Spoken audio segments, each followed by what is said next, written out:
Hey guys, this is Rick coming at you with Weed to No Basis, the podcast for all things cannabis business related. Are you an entrepreneur? Have something you wanted to create, something you wanted to bring to life in the cannabis industry? Maybe you've always wanted to partake in one of the biggest industries in modern day history.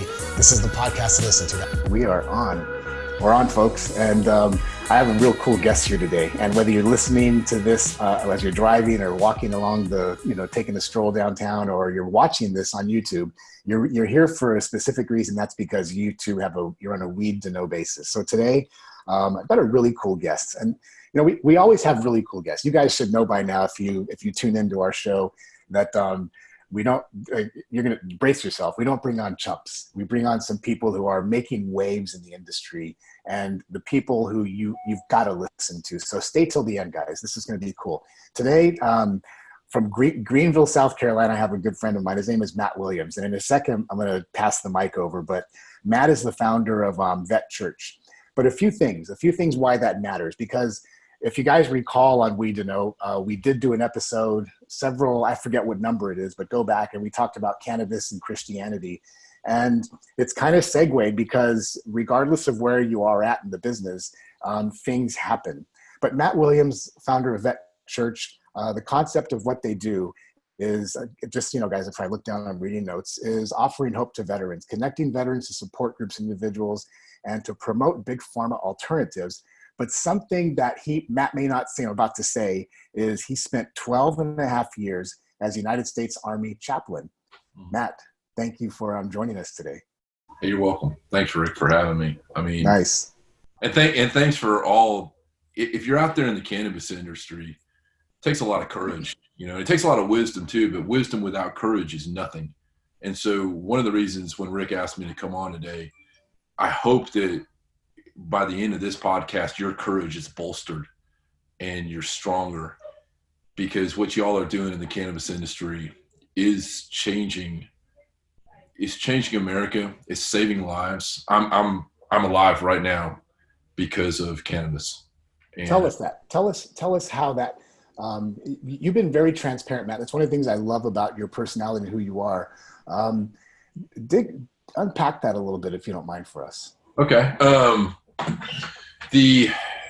I got called into a doctor. I'm not going to say who, because they'll lose your job. That's the way it works. And this doctor calls me in and says, "Hey, look, man, I see you've been on Paxil, this drug called Paxil. You've been taking 80 milligrams of Paxil for well over a year. For 3 years now, you've just been pretty much drugged up. 13 something pills a day, 12, whatever. I live with chronic pain. I hurt my back in Afghanistan. Nothing great. Nothing blew up. I fell down. And then I was sitting outside the morgue waiting for bodies to come in, and the chair broke. So you got two things on top of each other, and within a couple of weeks, now I live with chronic pain, and I have something called post-traumatic stress that I live with every day. It's not a disorder. They call it PTSD, but it's a natural reaction to a world where pain and suffering are real. And when you see things and it goes on. So they put the doctors had put me on this pill called Paxil.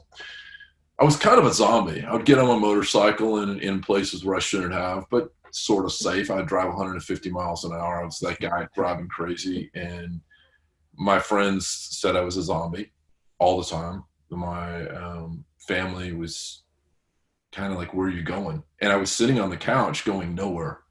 I was watching Netflix, how to just reload. The movies just reload. I don't even know what I'd watched in a day. I would sit there and I was just taking pills. Doctor called me in. He asked me, he said, "Hey, you've been on this." He said, "Right here it says that a normal human being should take no more than 60 milligrams of Paxil, but you've been on 80 for over a year." He said, "One of three things is going to happen. You're going to die, you're going to go to rehab, or you're going to think about what they're doing in Colorado and Washington State, and you're going to get off." And I did. Now, the weird thing about that was that it created something called moral injury, because it wasn't legal in the state I was in. So I may or may not have broke the law, but I saved my life and I'm still here today. And it took a long time. It took over 1.5 years to get off those drugs. They had such a hold on me. It's a rough thing. It's a tough thing to be dependent upon a pill. And that's the weird thing about cannabis. You're not dependent on it. cannabis is beautiful. I use CBD every single day because it's legal in all the states. I wish I could use THC because I would sleep better. I was out in Nashville, and I'd run out, and I went to a CBD shop on a Sunday. There was one open, and the guy he told me about CBN. I knew nothing about CBN. So there's so many things out there, and I feel like for my tribe, now I travel around the country. Last year we did 63,000 miles, played dozens and dozens of shows, some 2 to 3 people to into the hundreds. And I'm sitting with veterans and people who are in pain, people who are suffering. Post-traumatic stress it's not just a veteran issue. It's out there. Anxiety, depression are huge. And cannabis has been demonized by the church. And as a reverend doctor, a retired Army chaplain, I felt like I had a duty. It was either I was going to go home and build a pool in the backyard, get a job, build a pool in the backyard, or I was going to start doing something for my tribe, the people who are hurting. Kind of the least of these, the people that nobody thinks about. Well, you did your service, now you're done. You get something from the VA. Thank you for your service. What does any of that mean? And so I started visiting people, and I would see 10, 20. I've seen up to 26 bottles of pills on a guy's counter in the living room, just sitting there that he takes every day. And it breaks my heart because it's still going on right now. Like I was in Chicago about 3 weeks ago and saw something similar to that. And it breaks my heart because there is an alternative. And without, full-blown legalization, hundreds of y'all have embraced this idea that there is something better and have had the courage to move forward into the cannabis industry. And I love that. I love it. And that's what I mean by it saved my life, because I wouldn't be here. You can't just stop those pills, those SSRIs. You don't just walk away from them. They get in your mind. I was having things flash in front of me for months. And I had to wean myself down little bit by little bit. And I may or may not have been using handshake drugs off the side of the street, not knowing what I'm getting. And it's crazy, because you think, well, musicians, they're all, there's drugs everywhere. Well, back then I wasn't even a musician. I was just this retired Army chaplain, the Reverend Dr. Matthew Williams, who believed in God, a God that says to his son, hey, they're so screwed up, I want you to go die so I can have a relationship with them. And I don't believe so much in the denominations, other than the fact that their uniqueness that they offer to people, and that's a great thing. But I really believed in this relationship with God. And even in my worst moments, I believed in it. And what brought me back to my own senses and this relationship with God was cannabis, which is crazy because it's right there in the Bible. Like, who would have known? Why haven't churches across the country stood up and said, this is wrong. We're not going to drug people up anymore. Thousands and thousands of people are on opioids. They call it the opioid crisis. Well, it's a crisis. They call it a crisis for a reason. And what y'all are doing in the cannabis industry is beautiful. So that wraps up what I mean by cannabis saved my life.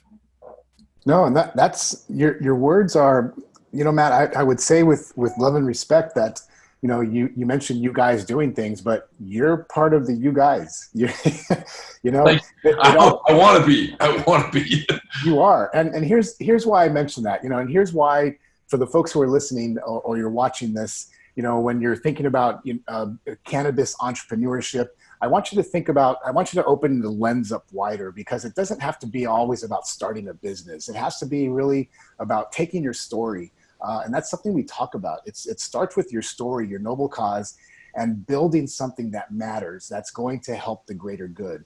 It just so happens that the folks we talk to are distinctly in the cannabis industry. So you were we can't just gloss over this. You were a United States Army active duty chaplain, and you left. I like to recap things at a high level. Were you medically retired or left the service? Well, yes, I'm medically retired. Okay.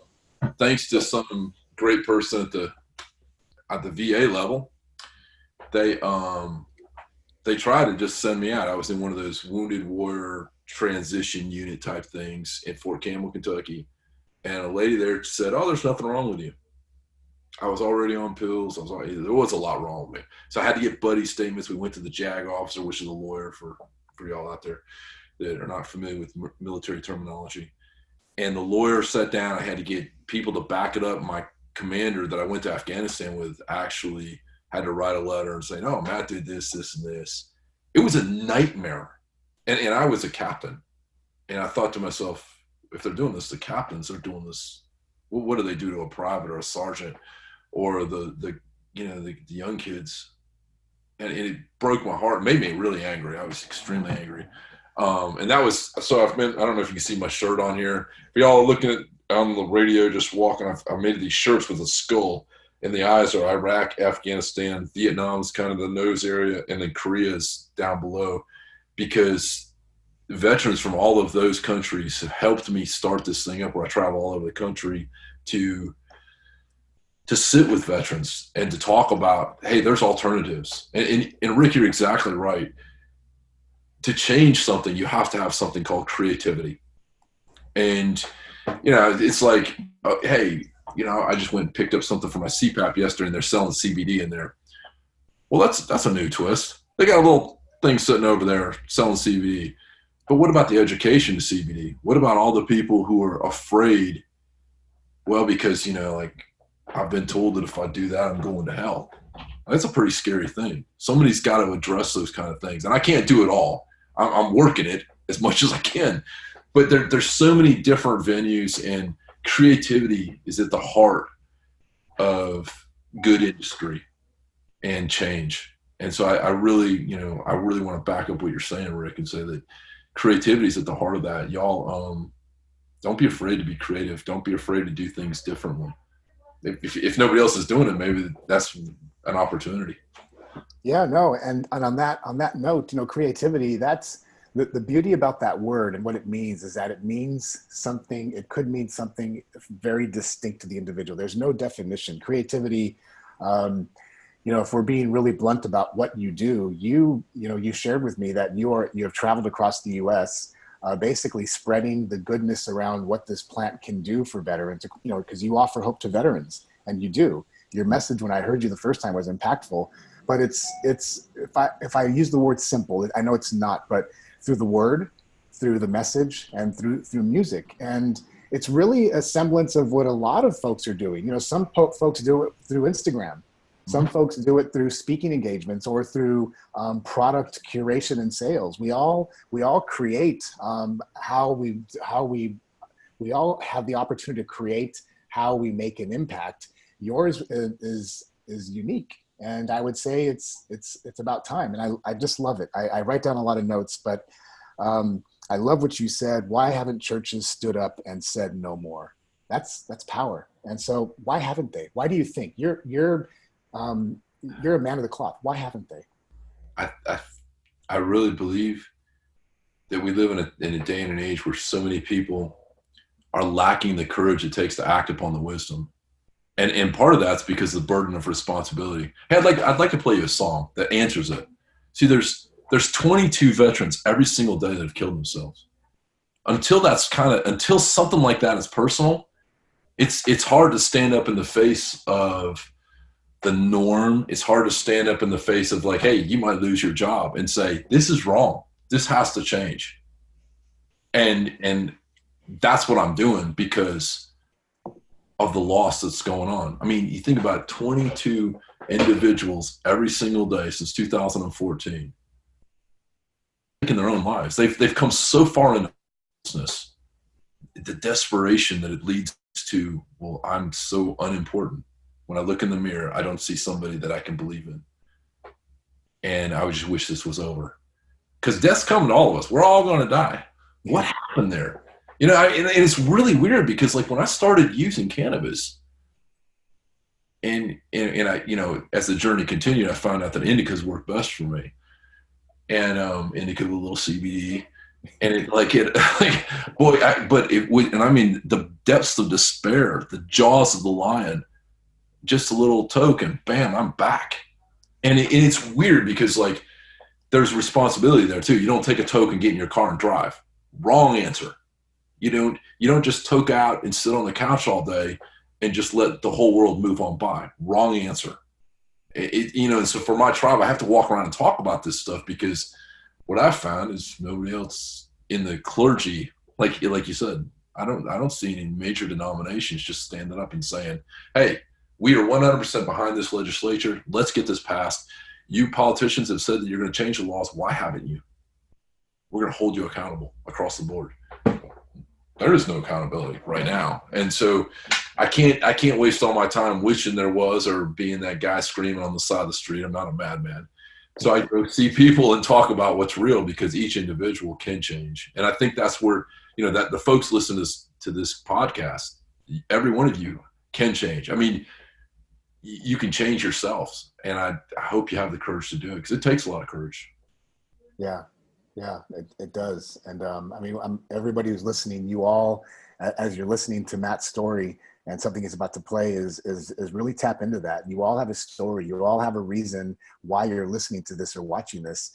And if you take nothing else from this, it's this is you said it earlier, wisdom without courage is nothing. It's good that you're wiser for listening, but now it's time to take an action. So let it rip, Matt.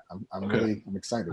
This is called, this is the first, other than my Facebook page, or one of them, this is the first time I've played this song. It's called 22 Shadows. Now I've played it at a couple concerts. I'm doing a 22 Shadows tour right now, because we're losing a lot of creativity in this 22 a day.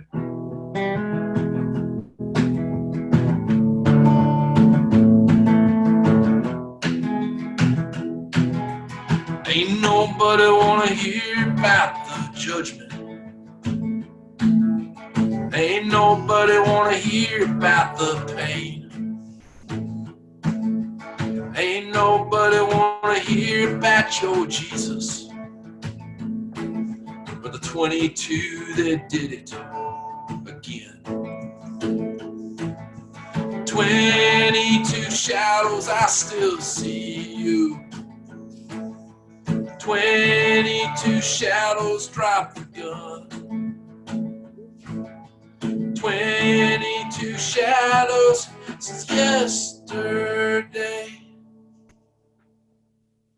22 ain't bothering anyone.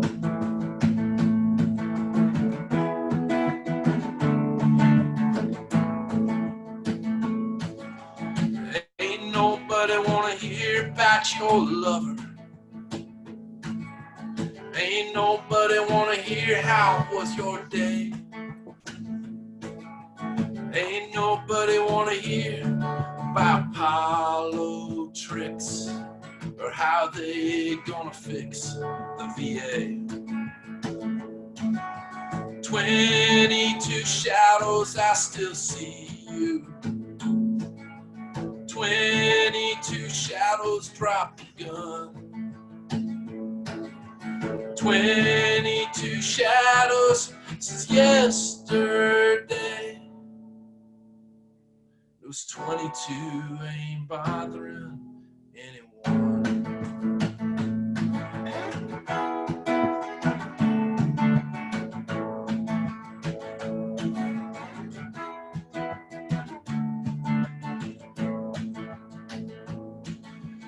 Ain't nobody wanna hear about your problems. Ain't nobody wanna hear your southern drawl. Ain't nobody care about your people, or the names that never made it on the wall.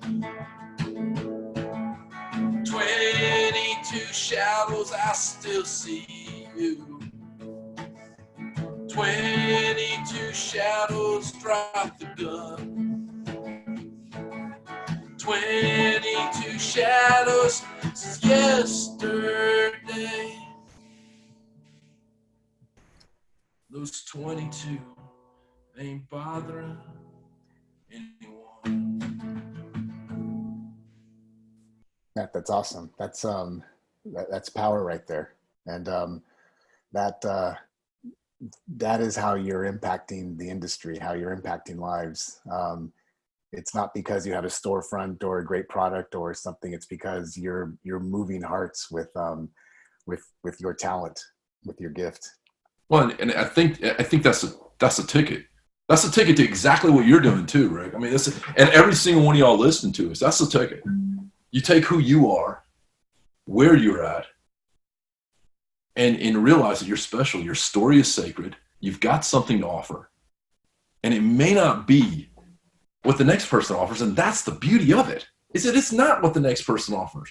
I don't need to sound like Johnny Cash. I need to sound like Matt Williams. I don't need to have the same message as whatever denominational guys out there. I don't need to do it the same way. I need to do it like Matt Williams is going to do it, and so does every one of us. And that's the beauty.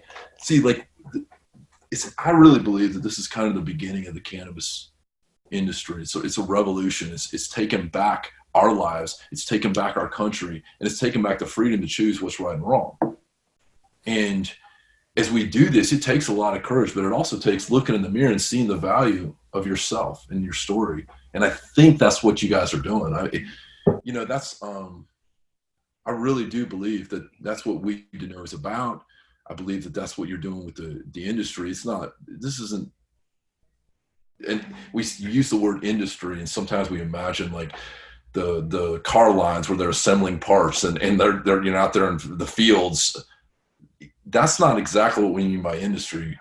By industry, I think we mean the ability to be responsible with your time, because you only have so much time, and invest yourself in something that's worthwhile.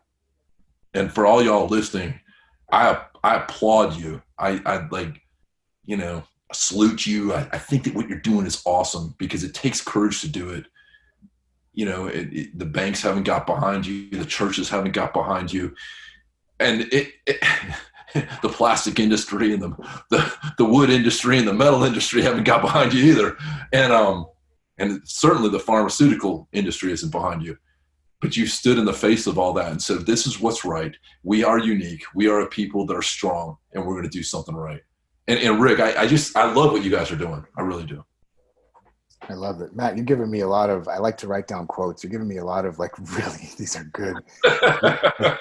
these aren't just sound bites. These are things that can, the banks, the churches, pharmaceutical, I'm encapsulating pharmaceutical industry, they're not behind you. And you're right. It goes back to having the courage and, the courage to play your music, like just right there, like boom, I have my guitar, I'm going to play some music. And I'm serious. For a lot of folks, it's difficult just to stand up and talk and say things. And it all comes down to courage, the courage to take that first step, the courage to not only want to change your life, but know that you're going to impact somebody else. I want to ask you something, because before we got on the air, you shared a quote with me. And now that we're about a little over 20 minutes in, now that people know who you are and what you stand for, and why you do what you do because of your story and your service. And for all those who are listening, thank you for your service. It's, you said this, fuck the castle, build the kingdom. I did. Yes, I did. What did you mean by that? So, we've all watched like George Carlin talk about the versatility of the word fuck. Well, in the military setting, it's just a way of what we use is the word. And coming back into the civilian side, I've had to be a little cautious about using that word because it can turn people off. And I've had to be cautious. I play in churches and bars, and you don't want to drop that in the church, Of course, I've come close at times. But what I mean by that is like focus on what's real. You can, like, Kate and I don't have children. So why would I take wealth, go home and build myself a little castle, sit and, have a pool in the backyard, drive a Porsche, and live in a gated community where I couldn't share with others? The pool, the Porsche, the gated community, they're all important. They're all good. Those are good things. But to not share with people in need is the greatest tragedy. And so when you think about the castle, I use that terminology, the castle versus the kingdom, because we are a people. And I'm not a nationalistic person. I'm not like, well, I'm, whatever. I think I'm a human being. and there's no race, religion, or creed that supersedes that. We're all human beings first and foremost. You know, the little thing is they say, what do you check? You know, check your race or whatever. I always put other, and I put human right in there because I'm human, and we're all humans. And so at some point you have to say to your life, my life is not about the castle. It's about the kingdom. It's about people living together in harmony and caring for one another and doing the right thing. I don't need to tell you what's right. You know what's right. Every person listening to this knows what's right. They don't need somebody to walk up to them and say, well, this is how right is. This is how wrong is. We're born with that instinctively. Our intuition will guide us. And as we do that, as we care for one another, everybody starts joining into this idea like, hang on a second, wealth is not for me to withdraw from other people. Wealth is given to me so that I can love other people, that I can care for other people. And that's where that idea of fuck the castle, build the kingdom comes into play. And it's, I get it. It's a little crude. Oh, well, we live in a crude world.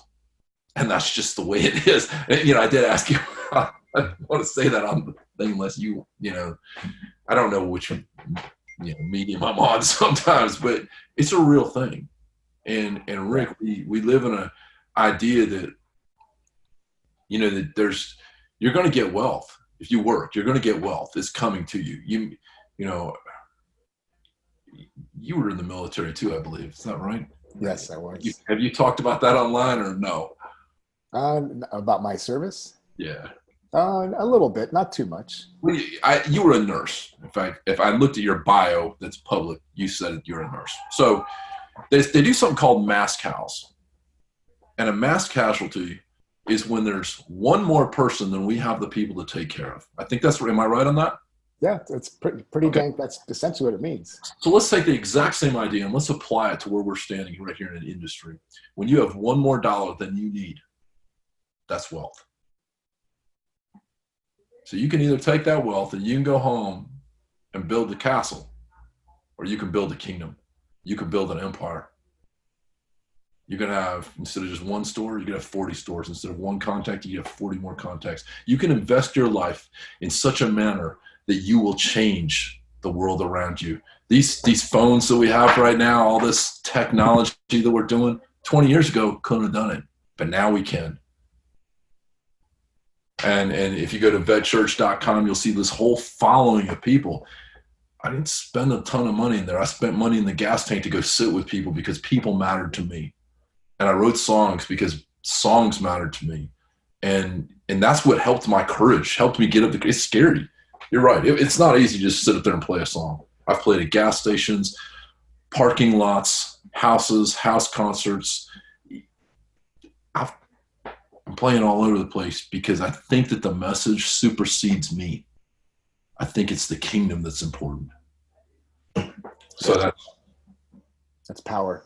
And that's actually a nice segue because that's actually what you're doing. So when we opened up the show, you're in South Carolina and you're on the road. You're on the road taking the message, taking the word and taking your music about how we should have courage. And it's very distinctly around your story, which is how cannabis saved your life. Mm-hmm. Where are you going next? Where are you headed next? I'll be down in Florida on the 3rd. I'm down in Florida next week, Pensacola area, setting up for Pensacola Beach Songwriter Festival is letting Vet Church host. And this is cool. The first time ever we're having an all veterans night. Veterans are playing music, telling our stories. That's really cool. I got to set that up and be part of that and host it. And so I'm going down to lay some of the groundwork and tell every VFW and everything I can find. Anybody who will listen, come out and listen to these veterans. They're coming in from Missouri, Kentucky, Louisiana, Texas, Alabama, down to Florida to play with me. And I'm going to play 2 or 3 songs, but I really want to sit and let them play. I play every day. And then I'm going to Morgan City, Louisiana on the 3rd of October, play there, and then back for that concert on the 4th in the Pensacola Beach Songwriter Festival, 4th of October. And then a church on the 6th in Pensacola. I don't know. Then I'd have to get the schedule out because it just gets crazy, you know. Then you got to ask your agent what's next, huh? It's my wife. Hey, well, and I don't feel bad about that. Primus did it. I mean, if it's good enough for Les Claypool, it's good enough for me. Yeah. How funny. We have a running joke here in our house. I tell people, I said, yeah, she's my wife. She's also my agent, my parole officer, my accountant, my CPA. You know, she's my attorney. She's everything. So, which is not bad. I mean, it's a good thing. You know, it's important. But what we're doing is important. When you go and you sit with folks, and it's crazy. I mean, I've met veterans at gas stations and pulled out my guitar and played them a song, and saw tears. I'm like, you get it, you know, and that's what's kept me going. That people have made a decision to stay alive while I was playing music, and have told me so as much later. And I think it's important. I think we have to get off of this idea that our neighbor is somebody a million miles away and a friend is somebody on Facebook. Friends are people you know, people that you care for, people that you'll invest your time to. That's kind of that kingdom that we're backing to the investment of. I dig it. I got to say, with the music, with your 22 Shadows song, this is that probably makes this one of the most unique and pretty cool interviews I think we've done to date. So, cool. I mean, you know, I'm glad. I'm glad about that. You know, it's like I thought about doing this whole thing. As you can see, I'm sitting between two doors. Some people sit between two ferns. And I set this thing up a little bit, like thinking to myself, like, you know, I'm talking to people that are kicking in doors, metaphorically, that are changing the world. And I get to share with them a minute because you called me up and you said, hey, I like what you're doing. Of course, I share with people every single day that matter and are valuable and are sacred. And I love it, and so do you. And I like surrounding myself with people that do the same thing. And I just, you know, we have to shoot for uniqueness. We have to push for that because, you know, like when a baby is born, I know we're moving into time things, but a baby is born and that baby, you know, passes gas and everybody's like, oh, look, it's a penis. You know? And then it like does its business and then, you know, and then pretty soon it's like, ugh. And then by the time a child turns into a teenager, they've been told no thousands more times than they've ever been told yes. They've been told you can't more than they've been told you can. And so if you're listening to this right now and you're starting to think, I just can't figure out a way, I can't go any further. Whoa. That is the epitome of evil. You can go further. There's people who will help you. You know, like look at the posts on these podcasts. Look at the other people out there. There are people that will stand beside you, that will journey with you, that will take you that extra mile. And your creativity and your uniqueness are special and important. Get off the couch. Start living. That's you can't be more poignant and direct than that. I mean, it's really what boils down to is choice. It's like we all have a choice. We can stay on the couch or we can get off the couch, period. Whatever the couch proverbially means to you. Is. Yeah. It's I love that. And I just, you know what else I want to point out is it's PTS, not D, and the D because it's not a disorder. And I didn't want that to, you know, you mentioned that earlier and I wrote that down and put a big red circle around it because, and it's not just for veterans, it's for a lot of folks, but you know, you reframe the way the majority of the population thinks of this, you know, air quote, for those of you who aren't watching, disorder. And you said it's PTS. It's not a disorder. It's not D, it's PTS. And I really believe in that. Like one of the first songs I recorded was a song called PTSD, and starts out PTSD don't mean you can't love me, and somebody came up to me and said, why do you use the D? I said because that's how everybody's connecting it right now. And I wrote a small D as opposed to the capital D when I wrote the song, you know, like on the album, and it's strange because car wrecks, being molested.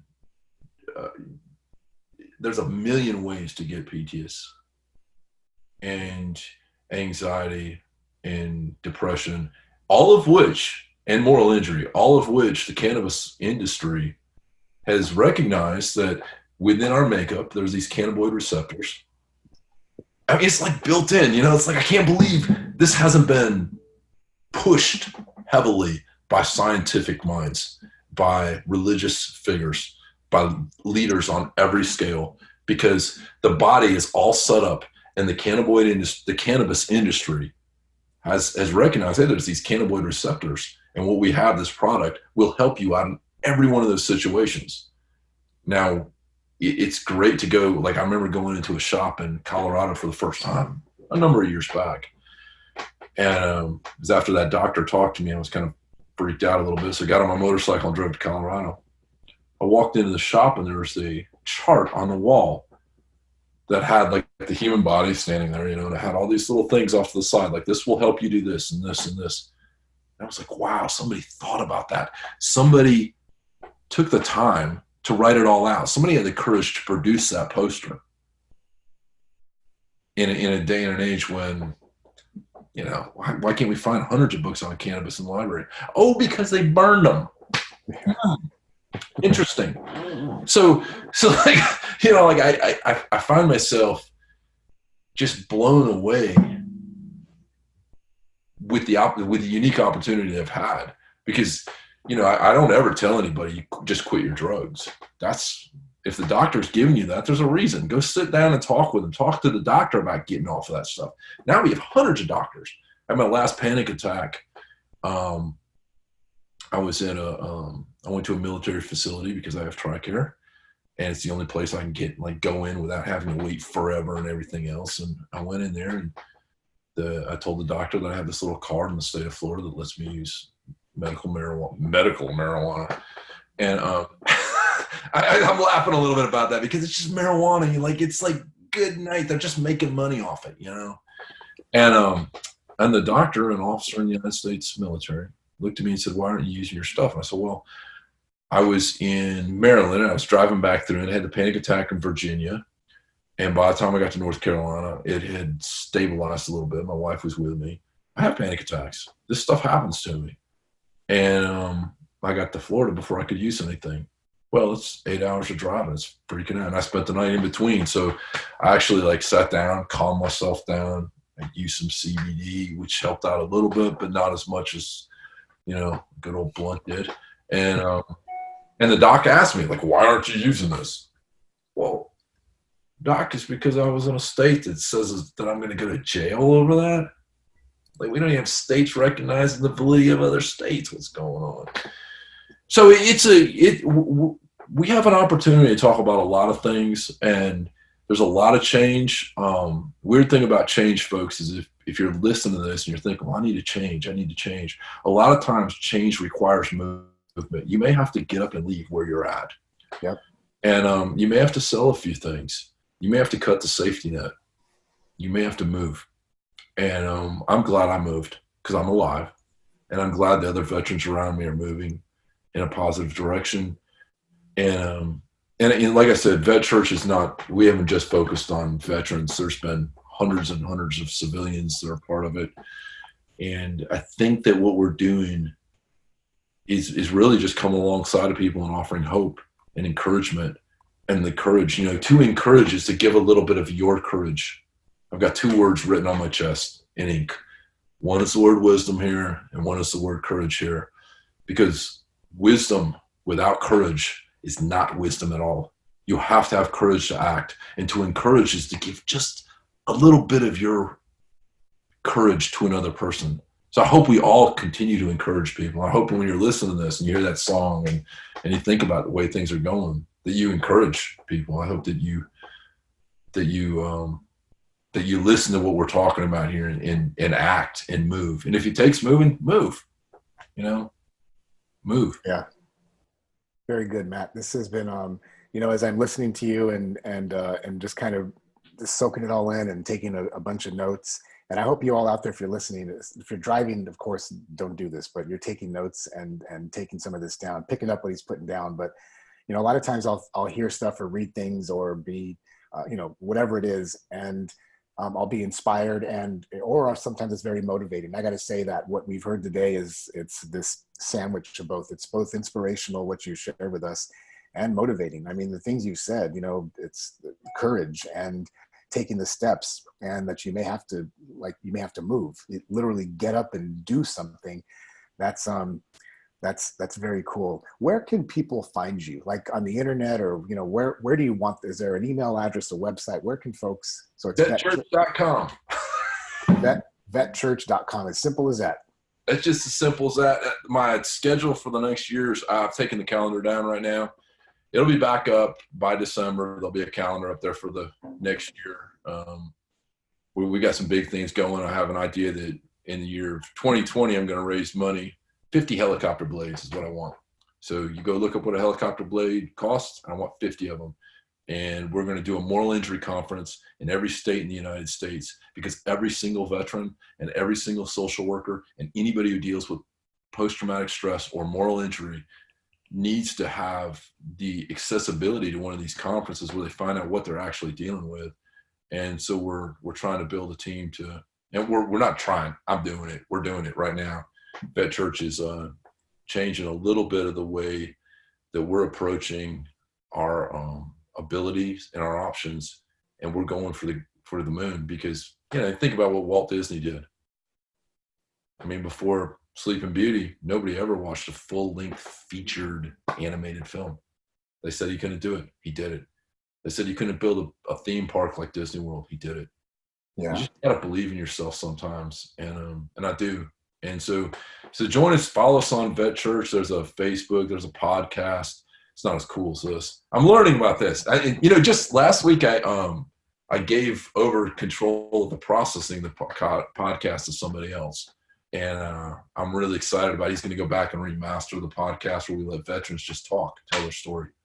That hasn't been going on. I was playing the Floribama, and on the Florida-Alabama line is a big bar called Floribama. And a guy came up to me afterwards and said, my dad was in Patton's Army. I said, what do you do? And he said, I don't know. He said, that's why I love your podcast, because I'm finding out what people do. And my kids who are in the military are going to have an opportunity to tell their story in a safe place where it will be heard and preserved and honored. And that's what we're doing. I mean, I'm just taking every idea and I'm turning it into an opportunity, and I'm acting upon it. And that's all you can do. That's it. Well, it's, otherwise I could go home and build the castle, but fuck that. Build the kingdom. Build the kingdom. Love it. Guys, this has been, and Matt, this has been incredible. And for those of you who are out there listening, we're going to put or watching, we're going to put all those notes, the website and all that. So if you're driving, no need to write it down. Just check the notes later on. These will all be put into, whether it's YouTube or WeedTube or wherever it is. So you'll be able to find Matt.